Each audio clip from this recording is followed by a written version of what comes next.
Hi everyone. मुझे मालूम है कि मैथ्स के सवाल देखते ही आपके तोते उड़ जाते हैं, पर अब नहीं। ये सवाल मैं सॉल्व कर रहा हूँ अपने लिए, ताकि आप मुझसे देख करके कुछ सीख सकें। इससे पहले हमने 2023 सीसेट के बहुत सारे सवाल बना लिए हैं, तो आप वो हमारे सीसेट डिकोडेड प्लेलिस्ट पे जाकर के देख सकते हो। अब हम लोग ये सवाल चालू करते हैं। तो बोल रहा है कि एक प्रिंसिपल है पी, वो क्यू में कन्वर्ट हो जा रहा है। प्रिंसिपल आपका स्कूल वाला नहीं, प्रिंसिपल माने वो अमाउंट जो आप बैंक में इन्वेस्ट किए हैं, प्रिंसिपल अमाउंट। वो मान लेते कि प्रिंसिपल 100 रुपया था, ठीक है।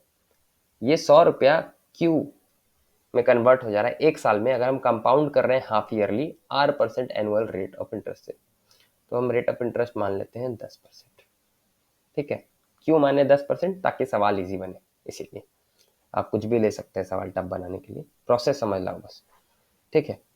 तो अब हमको क्या करना है कि ये हाफ ईयरली बोल रहा है, मतलब हर 6 महीना पे मेरा कंपाउंडिंग चल रहा है। कंपाउंडिंग कहने का मतलब क्या है कि सिंपल इंटरेस्ट जो है, सिंपल इंटरेस्ट जो आएगा, जो ब्याज का जो आपका पैसा आएगा, वो मूल पैसे पे ऐड हो जाएगा और उसके ऊपर फिर ब्याज मिलेगा।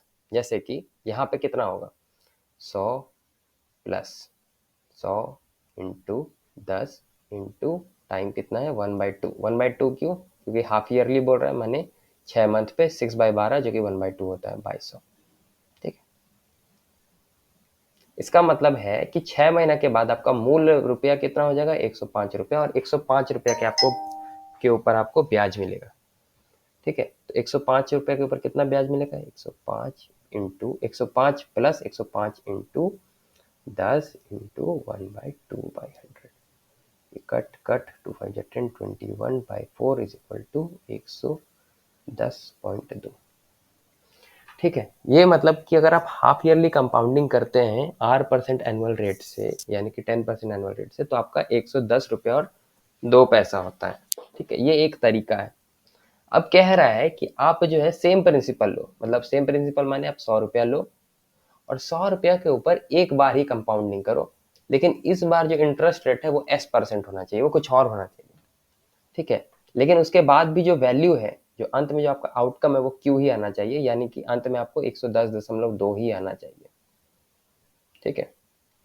तो अब क्या करोगे, 100 के ऊपर आपको ब्याज लग रहा है, कंपाउंडिंग मिल रहा है, मतलब 100 प्लस 100 इंटू आर कितना है हमको नहीं पता, सॉरी एस कितना है हमको नहीं पता, एस टाइमिंग कितना है 1/100। तो हमको यहाँ से एस पता करना है बस। तो ये कट गया कट गया, S is equal to 110.10 minus 100,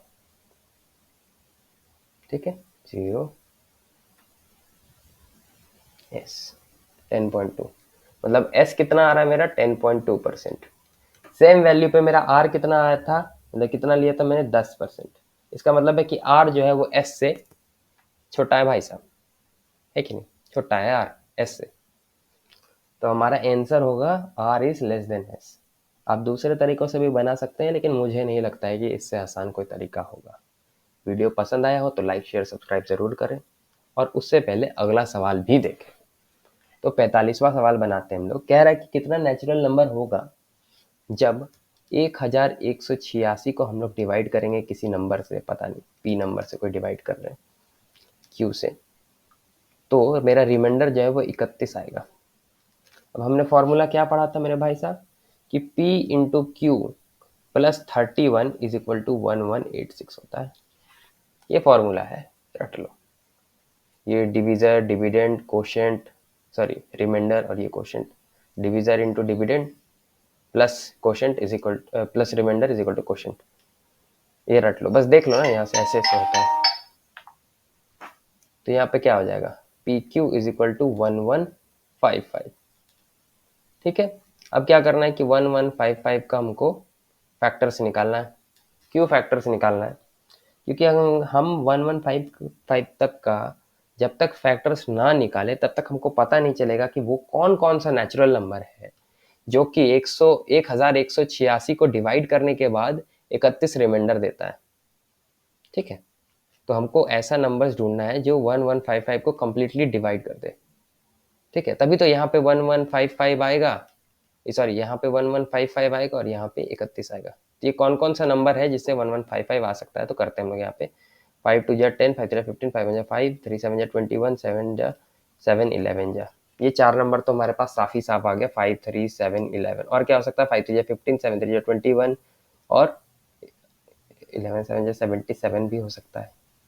और कौन कौन सा हो सकता है भाई साहब, 5 7 35 हो सकता है, और 5 11 55 हो सकता है। 1 2 3 4 5 6 7 8। एक और कौन सा नंबर हो सकता है 1 तो छूट ही गया। इसका मतलब है कि 9 नंबर तो है हमारे पास, 9। और भी हो सकता है अगर देखा जाए तो, जैसे कि 1 1 5 5 खुद। पर यहाँ पे पूछा है कि कितना नेचुरल नंबर हो सकता है, तो 9 हो सकता है, 9 मैक्सिमम। ठीक है, आई होप कि आपको सवाल समझ में आ गया होगा।